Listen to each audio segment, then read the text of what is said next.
Teman-teman, di tengah situasi pandemi COVID-19 ini, kalian harus di rumah aja ya, agar mata rantai virus bisa terputus dan kita bisa beraktivitas lagi seperti biasa. Sebelum terjadi pandemi ini, Valia dan Sarla berkesempatan untuk mengunjungi Rumah Sutra yang terletak di daerah Bogor. Di sini kita bisa melihat bagaimana cara pembuatan kain sutra. Happy weekend! Tebak, aku lagi di mana? Aku itu lagi di Rumah Sutra di Bogor.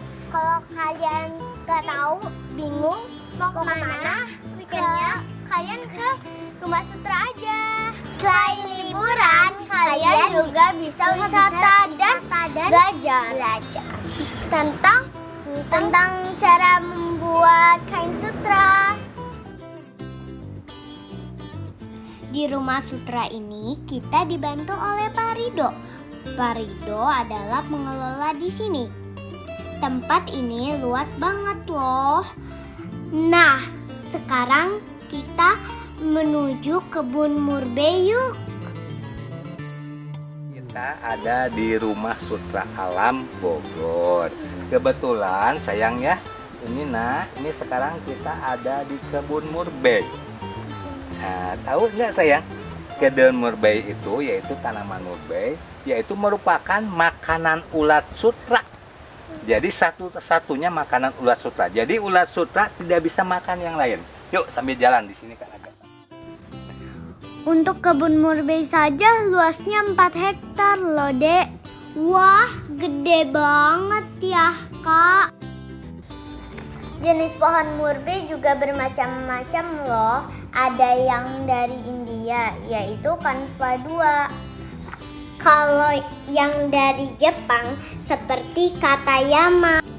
Nah, kalau yang ini berasal dari Indonesia. Ciri daunnya lebar, kasar, dan berbulu. Daun murbei itu sayuran atau apa? Pinter. Jadi gini, pinter banget. Jadi ulat sutra ini hanya makan daun murbei. Tapi daun murbeinya bisa dimakan oleh siapapun. Di Jakarta bisa gak? Pinter sekali sayangnya. Jadi untuk pohon murbeinya itu sendiri bisa ditanam dimanapun. Jadi dari ketinggian dekat pantai ya kurang lebih 10 meter sampai di atas gunung, misalnya di puncak ya sayang ya. Aku habis panen daunnya aku mau bawa ke rumah ulat. Ayo teman-teman kita bawa. Pinter banget. Very good. Okay. Oh iya, rumah ulat dibagi menjadi 2, rumah ulat kecil dan rumah ulat besar. Kenapa dipisah, Dek? Karena kalau ulat besar ada yang sakit, takut nular ke ulat yang masih kecil.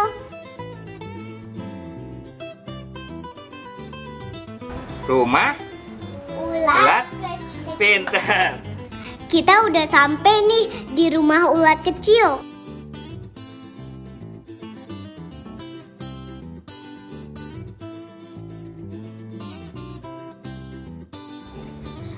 Jumlah ulat yang ada pada 2 box ini berkisar 40.000 ulat sampai 50.000 ulat.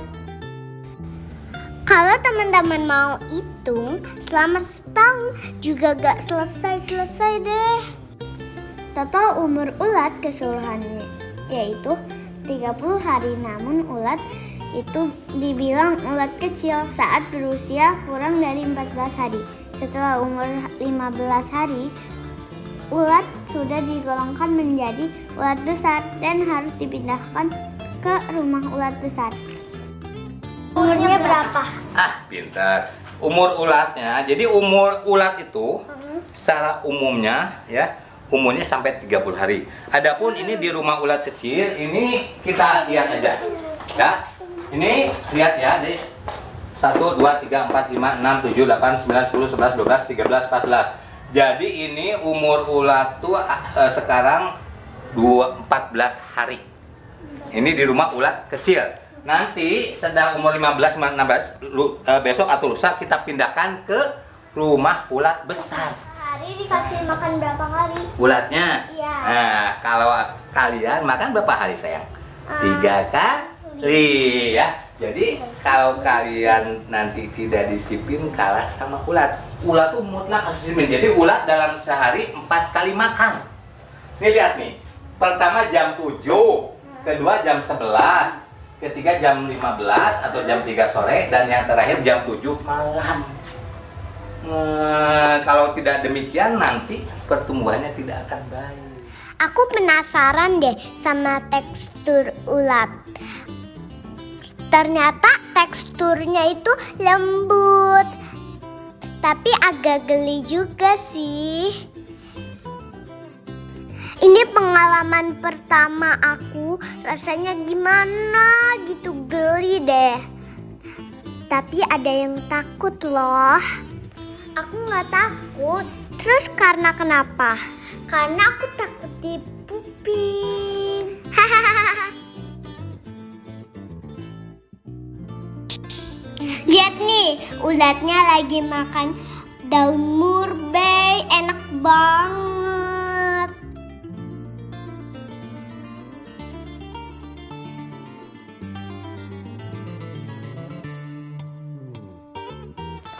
Hai guys, kita menuju ke rumah ulat besar.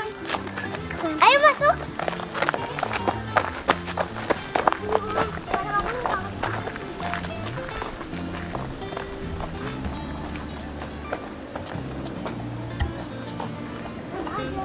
Sekarang kita udah sampai di rumah ulat besar. Ayo masuk. Ayo kita masuk. Nah ini silakan. Nih, aku kayak kenal baunya deh. Ya kan memang sudah ini, kan ada yang mati jadi bau, ya. Nah jadi ini, ya. Kok Nah di sini umurnya, nah, nanti ini sudah bikin kepompong kan tuh lihat. Nah, nanti dibiarkan 30 hari kurang lebih, ya. Nanti dia dipasang ini, tadi si ulat tuh akan naik ke dalam namanya alat pengokonan. Dia akan kayak, ada pernah lihat Spiderman nggak? Enggak. Nah kan tek ini juga sama remote-nya, pegang kiri pegang kanan, baru dia membuat kepompong sutra kurang lebih 72 jam atau 3 hari 3 malam terbentuklah lingkaran-lingkaran seperti ini. Terempatinya. Nah jadi seperti ini ya. Ini itu sebenarnya kepompong. Ulat di sini dibiarkan beberapa hari hingga membuat kepompong. Kepompong ini terjadi selama 72 jam atau 3 hari. Kalau udah seperti ini, serat kepompong dipilih yang kualitasnya bagus agar siap dibawa ke pabrik pemintalan benang sutra. Lihat deh, ini kepompong yang dihasilkan oleh ulat sutra. Kalian bisa lihat jelas kan kepompong ulat-ulat tadi akan menjadi kepompong. Habis itu menjadi kupu-kupu.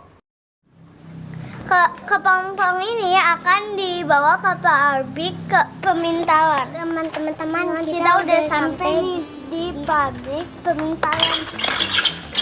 Ayo kita masuk. Ayo. Oke. Yuk anak-anak sekalian. Di pemintalan benang sutra itu ada tahapannya ya, sayang ya. Nah, tahap pertama itu cooking. Cooking itu merebus ya, memasak. Jadi kepompong ini direbus selama 20 menit. Yaitu fungsinya untuk menghilangkan glue atau perkat atau lem. Terus kepompongnya? Pinter. Ini kalau sudah dimasak, ini kan perekatnya hilang. Nanti baru kita pakai apa, diambil pakai sikat brasi sehingga terambil ujung benangnya. Oke ya. Itu dimana ambil. Nanti sekarang terakhir kita bawa ke sini. Ini pemintalan ya. Betul. Mesinnya di ini sih. Nah ini. Jadi nanti kepompong ini dipintal ke benang ini. Ya. Oke ya. Gini aja Bu ya. Oke ya. Nah ya. Jadi ini pemintalan benang sutra di sini. Oke ya. Nah jadi ini pakai mesin dipintal. ini adalah alat pemintalan yang berfungsi mengubah serat kepompong menjadi benang sutra. Nah, setelah dipintal, ini hasil benangnya. Kalau sudah seperti ini, bisa ditenun terus jadi kain deh. Pak, kalau udah seperti ini harganya berapa? Aduh, pintar sayangnya. Jadi harga benang ini memang cukup mahal ya. Nah, jadi benang sutra ini 1 kilogram rata-rata antara 1 juta sampai 1.500.000 rupiah per kilogram. Wah, mahal ya. Padahal sementara katun paling 50.000 ya.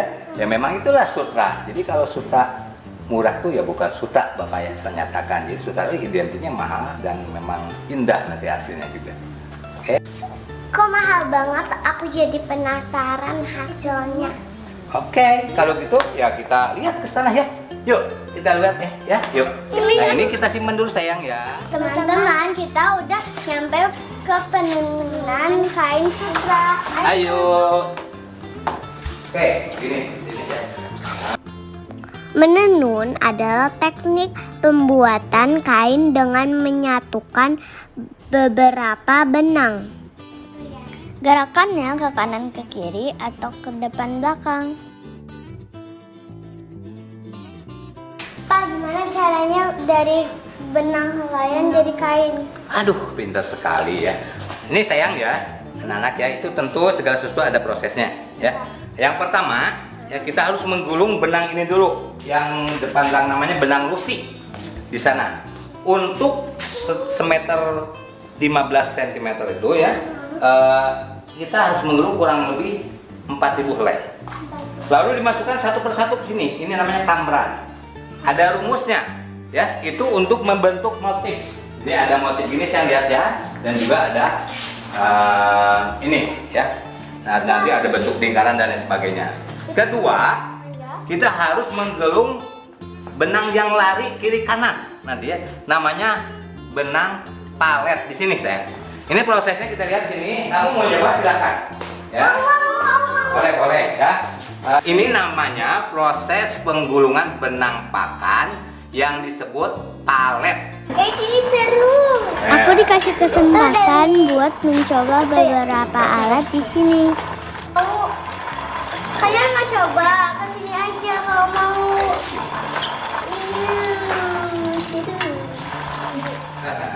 Adek. Oke. Putarnya pelan sayang. Gini aja. Nah, sip. Kayak sepeda. Jadi nggak pindah-pindahin kan? Pindahin dong, dek, jangan di situ aja ke sini gitu. Nanti nggak mau. Kalau kamu mau cobain, kalian datang aja ke Rumah Sutra ini, ketemu sama Pak Rido. Nah, yang kita lihat di sini adalah alat tenun tradisional atau alat tenun bukan mesin. Disebut alat tenun bukan mesin atau ATBM karena digerakkan oleh manusia. ATBM dapat dipergunakan sambil duduk maupun berdiri. ATBM ini biasa terbuat dari kayu. Kelebihan menggunakan ATBM dibandingkan dengan alat tenun mesin atau modern adalah memiliki nilai estetika yang tinggi. Kekurangannya adalah karena proses yang dibutuhkan memerlukan waktu yang lama, sehingga harga kain menjadi tinggi. Pak, ini kok ada motifnya, gimana caranya? Buat motif ini, pada dasarnya kita ada rumusan ya. Ini cara memasukkan pada ini. Ini namanya kamran. Jadi bisa 2, 3, ini ada set, nanti masukin. Dan ini juga alat, ini ada alat bantu namanya alat bentuk ketok ya. Nah, dari situ kita akan bisa membuat keinginan kita. Misalnya bentuk kotak-kotak, bentuk lingkaran, dan lain sebagainya. Sekarang kita ke tempat penjualan kain sutra. Ayo kalau gitu. Ayo, kalau gitu ikutin kami.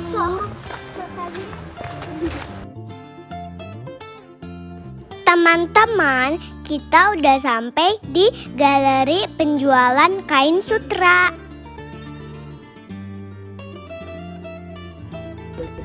Motifnya beragam dan disesuaikan dengan keinginan pembeli. Peminat kain sutra ini juga banyak loh.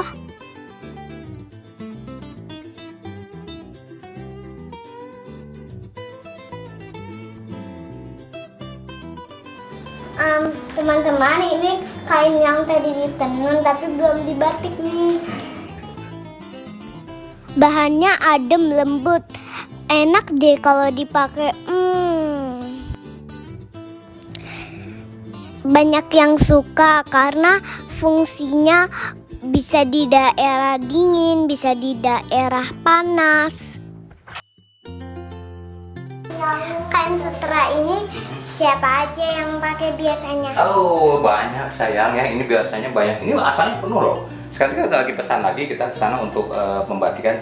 Ini banyak, ada ibu-ibu, anak-anak sekolah, mahasiswa ya. Itu yang pergi pasti ada yang membeli ya, banyak yang beli kain. Pak, kain sutra sama kain lain apa bedanya? Pertanyaan bagus sekali sayang. Jadi gini, kadang-kadang orang salah menafsirkan bahwa kain sutra tuh halus dan lain sebagainya. Tapi nggak demikian. Itu bisa tergantung keinginan, bisa bikin halus, bisa kasar. Tetapi yang paling utamanya bahwa sutra itu bedanya dengan kain lain. Kalau sutra asli, kalau dipakai di daerah Jakarta yang panas akan menyejukkan. Ngerti ya? Tapi anak-anak kalau pas main ke puncak yang dingin akan menghangatkan. Itu sutra. Dan kalau masih penasaran, kita gunting dikit, kita bakar. Sayang ya? Kalau bau amis, itu pasti sutra asli. Karena kan dari makhluk hidup. Ngerti sayang ya? Nah, tapi kalau bau menghangit gitu ya, wah itu pasti bukan asli. Oke? Udah bisa mengerti sayang? Ya, cukup ya kalau. Pak Rigo, terima kasih ya. Jadinya kita bisa tahu. Oh ya, sama-sama. Oke, kita udah selesai nih dari